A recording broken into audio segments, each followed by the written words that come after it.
കാര്യം ഞാൻ കഴിഞ്ഞ 46 വർഷമായിട്ട് എന്തൊക്കെ മലയാള സിനിമയ്ക്ക് ചെയ്തു എന്നുള്ളതും കൂടെ അതിൻ്റെ പുറകിലുണ്ടല്ലോ. ഒരു സിനിമ കൊണ്ടല്ലല്ലോ ഒരാളെ ജഡ്ജ് ചെയ്യേണ്ടത്. ഇപ്പം അടുത്ത 2-3 സിനിമ വളരെ സക്സസ്ഫുള്ളായി മാറിക്കഴിഞ്ഞാൽ ഇതെല്ലാം മാറും. ലാലേട്ടൻ തിരിച്ചു വരുമോ? തിരിച്ചു വരവാണ്.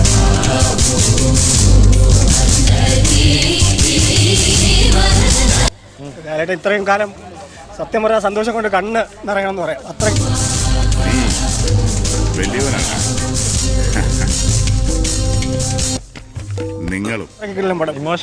ഇമോഷണൽ കോർട്ടും ഡ്രാമയാണ്. പക്ഷെ എന്ന് വെച്ചാൽ ഇത്രയും കുറേ കാലമായിട്ട് നമുക്ക് ലാലേട്ടൻ്റെ ഒരുപാട് മോശം പടങ്ങളാണ് കണ്ടുകൊണ്ടിരുന്നത്.